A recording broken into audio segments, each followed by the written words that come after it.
Bonjour à tous et bienvenue sur excelformation.fr, le formateur Excel de référence. Dans ce tutoriel, nous allons voir comment utiliser la formule mode. La formule mode est la formule qui permet d'obtenir le reste généré par une division euclidienne. Donc nous allons tout d'abord commencer par voir ce qu'est une division euclidienne, puis nous allons voir comment utiliser la formule mode, et enfin restez bien jusqu'à la fin de cette vidéo, car nous y verrons comment la formule mode peut permettre de résoudre des problèmes simples de la vie quotidienne. Vous trouverez très régulièrement de nouvelles vidéos sur la chaîne, alors pensez à vous abonner pour ne manquer aucune astuce et devenir rapidement un pro d'Excel. Vous pouvez également liker et partager la vidéo, c'est ce qui va me permettre de continuer de vous proposer des contenus de qualité tels que celui-ci.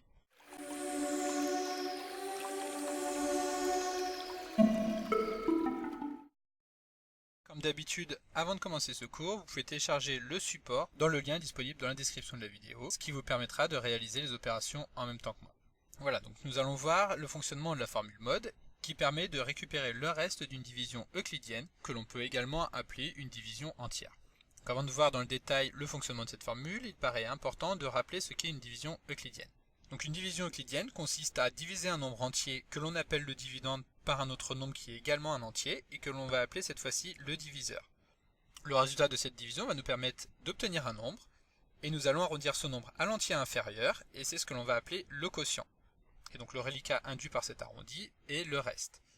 Donc nous retrouvons ici le fonctionnement de la division euclidienne. Nous avons ici A, le dividende, qui est égal à la somme du produit du diviseur par le quotient plus le reste, sachant que le reste doit impérativement être inférieur au diviseur, ce qui induit donc que le quotient est le plus grand coefficient multiplicateur. Voilà, donc ça peut paraître assez complexe si les cours de maths sont assez loin, mais nous allons voir au travers de quelques exemples que finalement il s'agit de quelque chose de très simple. Pour ces exemples, nous allons donc utiliser la formule mode qui consiste à déterminer le reste que nous avons vu dans l'explication précédente.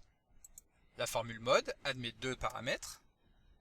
Le premier des paramètres étant le nombre que l'on souhaite diviser pour en obtenir le reste, et le second paramètre est le diviseur. Il s'agit donc du nombre par lequel nous souhaitons diviser le premier paramètre pour en faire ressortir le reste. Pour déterminer le modulo de 6 par 2, nous allons donc commencer par déterminer le quotient, qui s'obtient comme nous le voyons ici par la division de 6 par 2. Ce quotient est donc égal à 3.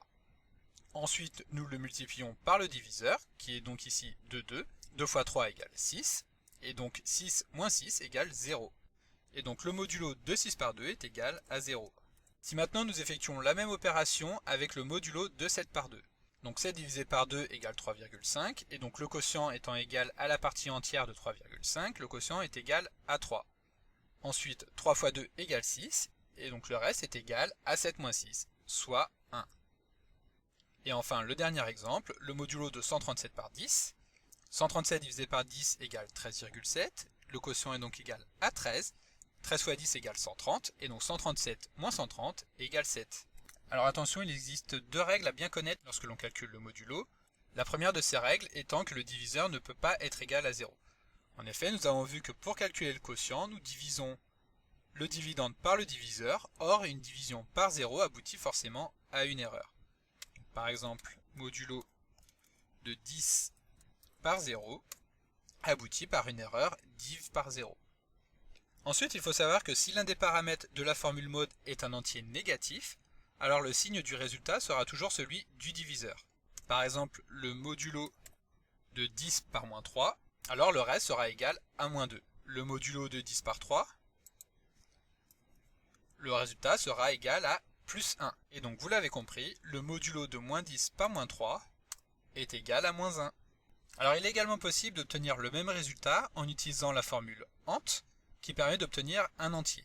Pour cela, nous allons prendre notre nombre, auquel nous allons soustraire diviseur, multiplié par la partie entière de la division obtenue par le dividende sur le diviseur. Cette formule étant quand même assez complexe, nous allons lui préférer la formule modulo. Donc maintenant, voyons quelques exemples concrets du quotidien dans lesquels la formule mode va nous être utile. Tout d'abord, et c'est le cas le plus concret que nous allons utiliser dans nos feuilles de calcul, celui-ci va nous permettre de savoir si un nombre est pair ou impair. En effet, il suffit de calculer le modulo de ce nombre par 2, par exemple égal mode de 19 par 2, et d'observer le reste qui est retourné. Si le reste est égal à 1, alors le nombre est impair. En revanche, si le reste est égal à 0, alors le nombre est pair. En effet, si nous calculons le modulo de 19 par 2, 19 divisé par 2 est égal à 9,5, donc la partie entière est 9, Et donc 2 fois 9 est égal à 18, c'est pour ça qu'Excel nous retourne comme modulo 1. De cette manière, nous allons pouvoir déterminer une formule, donc par exemple en saisissant un chiffre ici, nous allons pouvoir afficher dans la cellule si le nombre est pair ou impair. Pour cela, nous allons utiliser un test si. Si modulo du résultat saisi dans la cellule par 2 est égal à 1, alors nous pouvons écrire que le nombre est impair.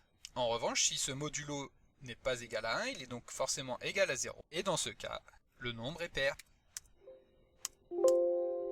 Si nous mettons maintenant un nombre pair, 10 est pair. Voilà, donc maintenant pour finir, nous allons voir rapidement deux autres exemples. Dans le premier exemple, nous allons vouloir savoir à quelle heure de l'après-midi correspond l'horaire 17h.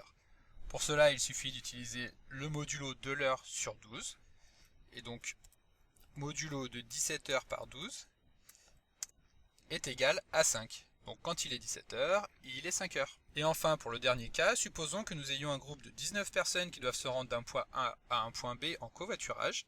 Chaque voiture pouvant transporter 4 personnes, grâce au modulo, nous allons pouvoir déterminer combien de personnes seront dans la dernière voiture. Pour cela, nous utilisons le modulo avec pour nombre le nombre total de personnes, c'est-à-dire 19 personnes. Il y a 4 places dans chaque voiture, donc nous allons utiliser comme diviseur le nombre 4. Et lorsque nous validons, Excel nous retourne 3. Cela signifie qu'il y aura 4 voitures de 4 personnes et que la cinquième voiture sera remplie par 3 personnes uniquement. Cette vidéo touche maintenant à sa fin. Comme d'habitude, vous pouvez télécharger le support de ce cours en suivant le lien que vous trouverez dans la description de la vidéo. Si la vidéo vous a plu, n'oubliez pas de la liker et de la partager. Et n'hésitez pas à me laisser vos impressions dans l'espace des commentaires. Et évidemment, si ce n'est pas encore fait, abonnez-vous à la chaîne pour être informé de la sortie de la prochaine vidéo quotidienne. A demain pour un nouveau tuto sur Excel.